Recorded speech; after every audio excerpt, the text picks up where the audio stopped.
Hey guys, back again with another video. On the Sega 6-pack, we have Golden Axe. Now Golden Axe, again, just like these other few games, was on the Sega 6-pack, which I played a lot of growing up. I have to say it's my second most played cartridge, probably outside Sonic 2 and maybe Sonic & Knuckles. I can't really faintly remember which one I played more. But all the games on this little cartridge I hold dear, and now I'm on Golden Axe. And before I move on to talk about what I really like about the game, we have the Sega remakes coming out, and we already got Revenge of Shinobi.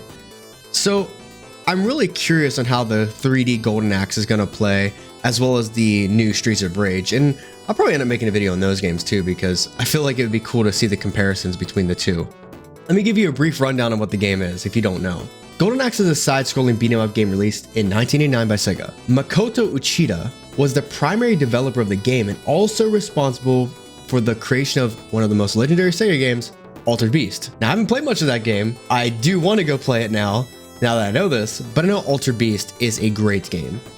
So the game puts you into control of three characters. You have the battle axe wielding dwarf named Gilius Thunderhead, who controls lightning and thunder. You have Axe Battler, who is the barbarian, and he has the power of like earth and that kind of stuff.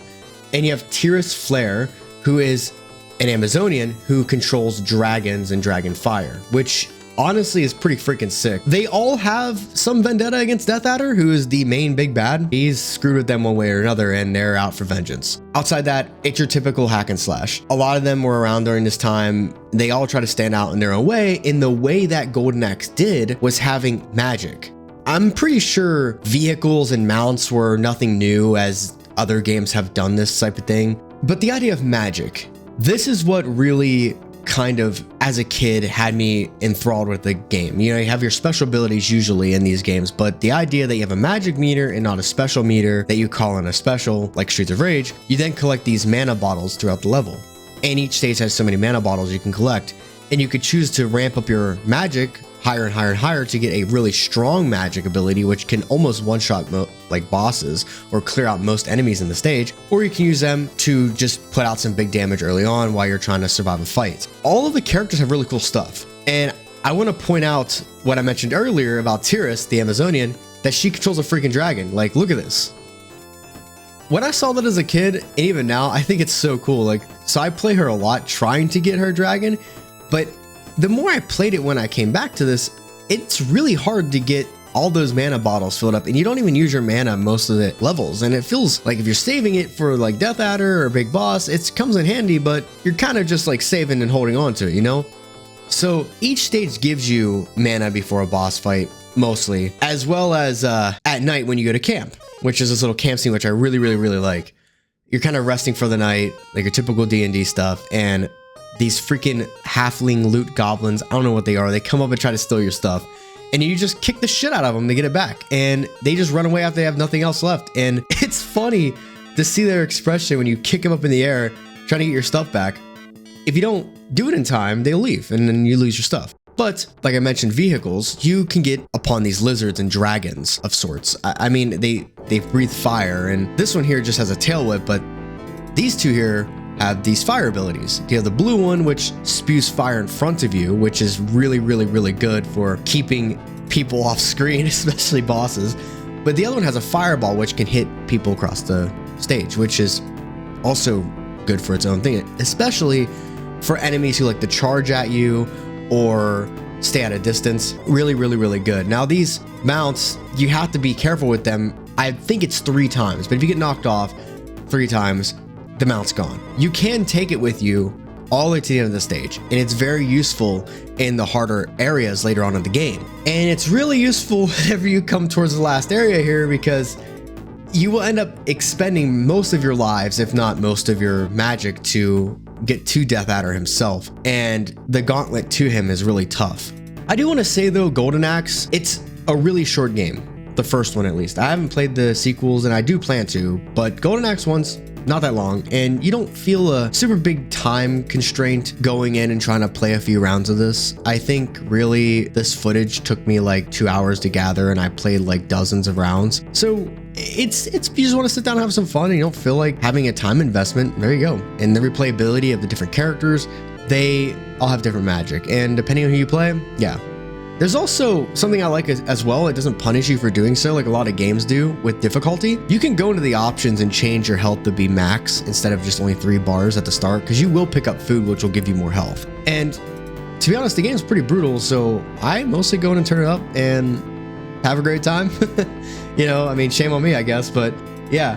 Gilius, though, the dwarf, now sticks out to me as I'm older, and his battle axe is freaking cool, dude. And his powers of lightning or thunder is also really neat, but his combat style of this stereotypical, now that we call it that, stereotypical dwarf berserker, just cutting down foes bigger than him with the battle axe, and it just feels right to ram them with this spiked helmet he has.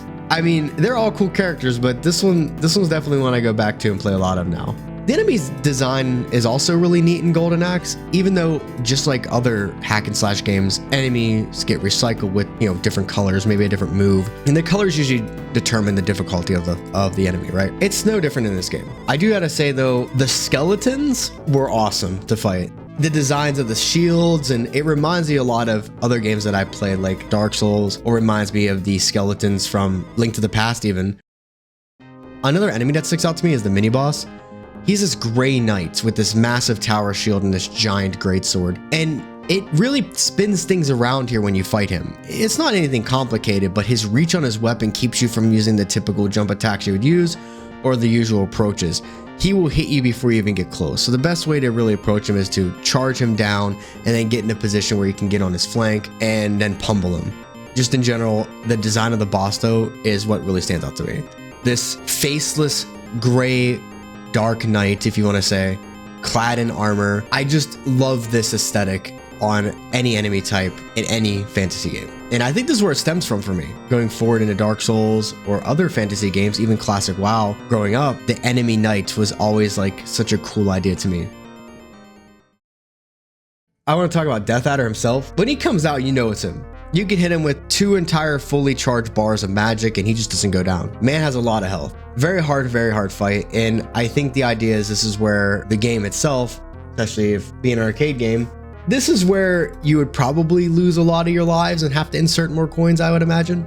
Death Adder is tough. He hits really hard. You can't really cheese him as much as other enemies. You can still use your usual tactics of slamming into him, you know, trying to get close. But he's pretty much just like a super upgraded Grey Knight that you fight earlier. But defeating him leads you to the final boss after you save the King and Queen. And I've not beat that last boss. I've tried.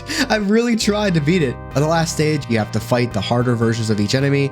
You can get thrown off the edge. It pretty much combines everything that you've already done into this final gauntlet. It's not very long, but kind of challenging because the enemies really hurt. And I do know the boss has a weird mechanic when you get here.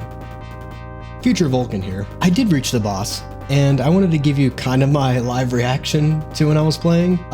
It's not as over the top as it might sound, but yeah, just here. Okay, here's the boss. Yeah, I'm just gonna use some magic real quick. Oh, this is not very strong.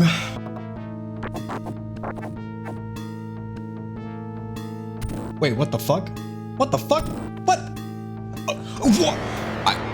What? Dude, what? What the how am I even supposed to beat this? What? Oh, okay, and it just OTGs me. Got it. Cool. Noted. As you can see, he uses magic, and little did I know after doing some research on this, his skeletons are immortal. Yeah, so definitely it's a really tough fight, and spoiler alert, I did not win this fight. Not even close. Not even close to winning. Apparently this is Deathbringer, Death Adder's father. I thought it was the real Death Adder, but he has magic. He has the freaking dragon that will OTG you. You gotta put pressure on him or not he'll cast magic. And you gotta also avoid the skeletons by either knocking them away with your sprint attack or whatnot. This is a really hard fight. And I can see why in co-op this would be much more manageable. You have somebody focus on the skeletons and while somebody else kind of focuses on the boss. Either way, yeah, it is a very tough boss, dude. Very tough. all in all, man, Golden Axe, I wish it wasn't such a simple game so I could talk about it more, but it's just raw fun. It's just simple fun. And if you're looking for something like that, like a short, sweet beat 'em up that you can spend some time in with your friends, co-op even, you know, couch co-op if anybody still does that, Golden Axe is definitely one of those games.